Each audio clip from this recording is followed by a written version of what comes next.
अभी तक हम पढ़ रहे थे छंद, और आज हम देखते हैं कि संयुक्त अक्षर क्या होते हैं। संयुक्त अक्षर के पूर्व का लघु वर्ण गुरु होता है। पहले हम देख लेते हैं कि संयुक्त अक्षर किसे कहते हैं। संयुक्त अक्षर जो होते हैं वो होते हैं दो शब्दों से मिलकर बना हुआ एक अक्षर,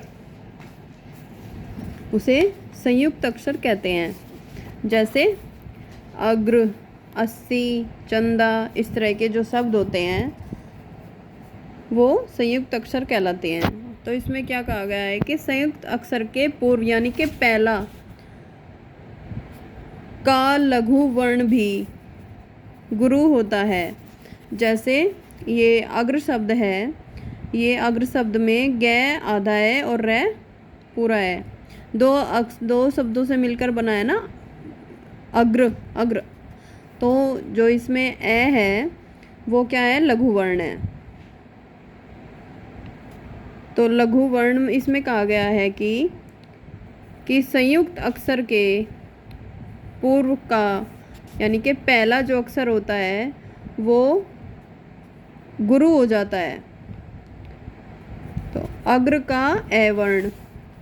अब देख लेते हैं 80 में आधा से है और उससे पहले लघु वर्ण है ए।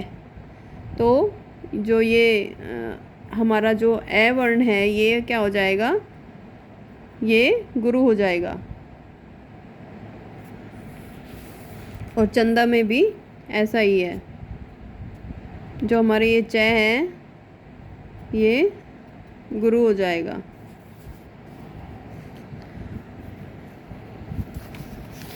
गुरु वर्णों की गणना।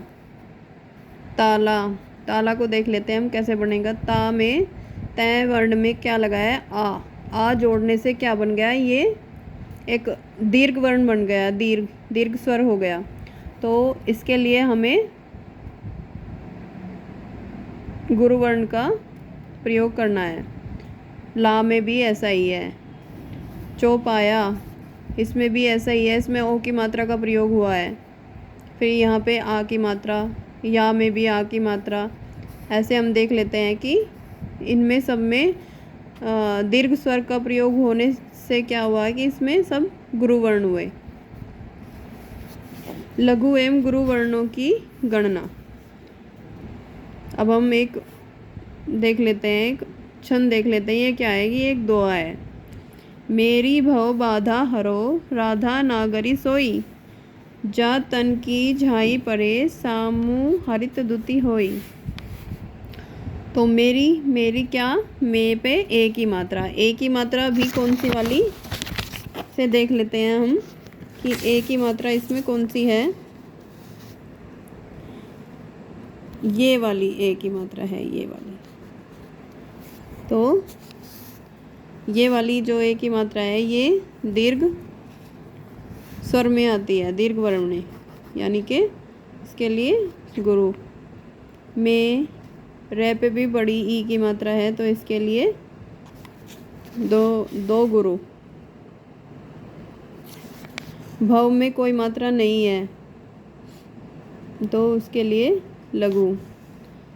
बाधा, बा में आ, धा में भी आ, तो इसके लिए गुरु। है में कोई मात्रा नहीं है तो उसके लिए लघु। और रे पे औ की मात्रा है तो ये हो जाता है हमारा गुरु। राधा, रा में आ की मात्रा और धा में भी आ की मात्रा। इसी तरह से आप देख लेते हैं नागरी, न में भी आ की मात्रा, ग में कोई मात्रा नहीं है उसके लिए लघु। और रे पे छोटी ई की मात्रा है, छोटी ई मतलब ये हमारे लघु वर्ण में आती है तो इसके लिए लघु। सोई, स पे ओ की मात्रा है तो गुरु, और ई में कोई मात्रा नहीं है यानी कि छोटी ई है तो इसके लिए लघु। इसी तरह से ये मात्राएं लगाई जाती हैं। जा तन की झाई परे, श्यामु हरित दुति होई। अब हम देख लेते हैं गति। गति क्या होता है। गति होता है लय या प्रवाह। जिस राग या छंद को हम लय में गाते हैं, जिस राग से हम छंद को पढ़ते हैं या गाते हैं, उसे उसकी गति या प्रवाह या लय कहते हैं। अब देख लेते हैं यति। यति क्या होता है? यति यानी कि विराम, ठहराव। छंद को पढ़ते समय आने वाले ठहराव को विराम या यति कहते हैं। जैसे कि ये एक चरण हो गया और इसके बाद में यहाँ ठहराव होता है, ये दूसरा चरण हो गया, ये तीसरा चरण हो गया। जो ये यहाँ पे जो हमारा इसे क्या कह सकते हैं, जो ठहराव आता है, तो इसे यति या विराम कहते हैं। अब देख लेते हैं तुक। तुक चरण के अंत में आने वाले समान वर्णों को तुक कहते हैं।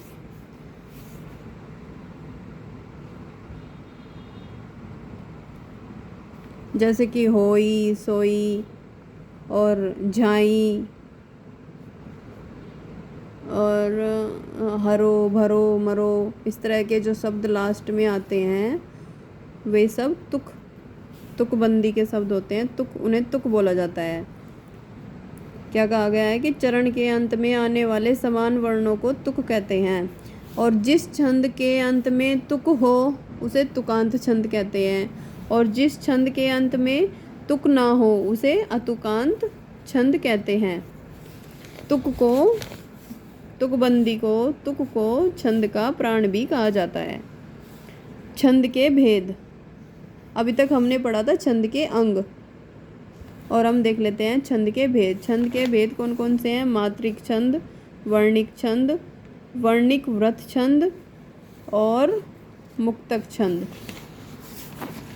मात्रिक छंद में क्या होता है? मात्रिक छंद में मात्राओं की गणना की जाती है, जैसे कि मैंने अभी आपको बताया पीछे, वो मात्रिक छंद जिसमें मात्राओं की गणना की जाती है। वर्णिक छंद में वर्णों की गणना की जाती है।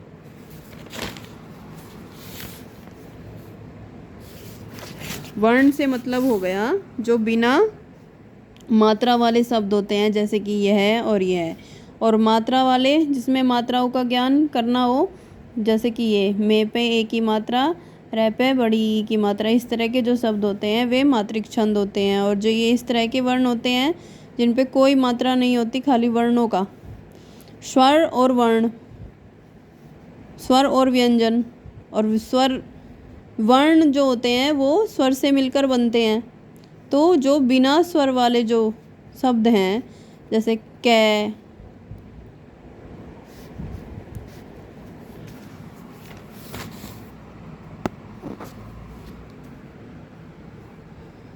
ठीक है। अभी हम देख लेते हैं वर्णों की गणना। वर्णिक व्रत छंद। वर्णिक व्रत छंद में क्या है? मात्राओं और वर्णों की गणना की जाती है। मुक्तक छंद में न तो मात्राओं की गणना की जाती है और न ही वर्णों की गणना की जाती है।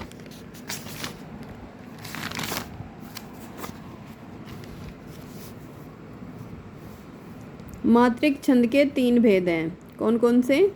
सममात्रिक छंद, अर्ध सममात्रिक छंद और विषम मात्रिक छंद। सममात्रिक छंद क्या होता है? जिस छंद में सभी चरण समान हो, अर्थात जिस छंद के चरणों में मात्राओं की संख्या समान हो, उसे सममात्रिक छंद कहते हैं। जैसे सभी चरणों की संख्याएं, यानी कि 1 चरण, 2 चरण, 3 चरण और 4 चरण, 5 चरण या 6 चरण, जितने भी चरण हो, चाहे जितने भी चरण हो, 4 हो, 6 हो, तो जितने भी चरण हो उनकी सबकी मात्राएं, यानी कि इसकी भी मात्राएं, इसकी भी मात्राएं, इसकी भी मात्राएं और इसकी भी मात्राएं, इसकी भी और इसकी भी, जिनकी सबकी संख्या समान होगी, यानी कि इसकी भी 16, इसकी भी 16, इसकी भी 16, इसकी भी 16, इसकी भी और इसकी भी, इस तरह से वो सममात्रिक छंद कहलाता है। सममात्रिक छंद के कौन कौन से उदाहरण हैं? सममात्रिक छंद के उदाहरण हैं चौपाई। चौपाई में भी जितने भी प्रत्येक चरण में जितने भी चरण होते हैं, चौपाई के जितने भी चरण हैं, उन चरण में क्या होता है कि उनके सबके 16-16 मात्राएं होती है। रोला में भी प्रत्येक चरण में 24 मात्राएं होती है। गीतिका में प्रत्येक चरण में 26 मात्राएं होती है। हरि गीतिका में प्रत्येक चरण में 28 मात्राएं होती है। और अहीर में भी प्रत्येक चरण में 11 मात्राएं होती है। तोमर में प्रत्येक चरण में 12 मात्राएं होती है। वीर या आला जो गाकर सुनाए जाते थे पहले, उनमें क्या कि प्रत्येक चरण में 31 मात्राएं होती हैं। और अब हम देख लेते हैं अर्धसममात्रिक छंद।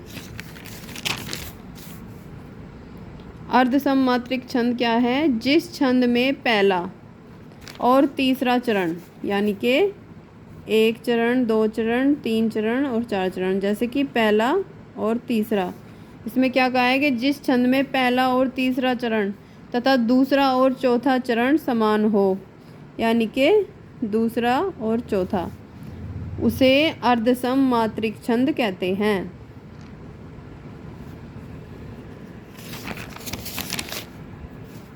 क्या कहते हैं? कि जिसमें पहला और तीसरा, दूसरा और चौथा चरण समान हो, उसे अर्धसममात्रिक छंद कहते हैं। उदाहरण, इसमें क्या उदाहरण है कि जैसे दोहा है, दोहा में क्या होता है? विषम चरणों में 13 मात्राएं और सम चरणों में 11 मात्राएं होती है। जैसे कि विषम चरण मतलब 1, 3, 5, 7 इस तरह से। तो जैसे 1 चरण, 2 चरण, 3, 4, तो इसमें 13 मात्राएं और इसमें भी 13, इसमें 11 और इसमें भी 11।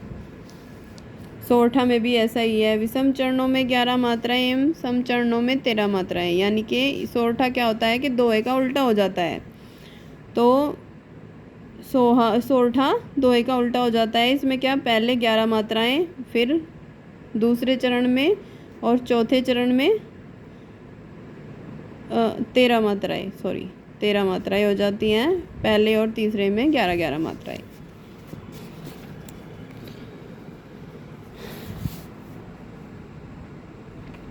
बरवे, विषम चरण में 12 मात्राएं, सम चरण में 7 मात्राएं।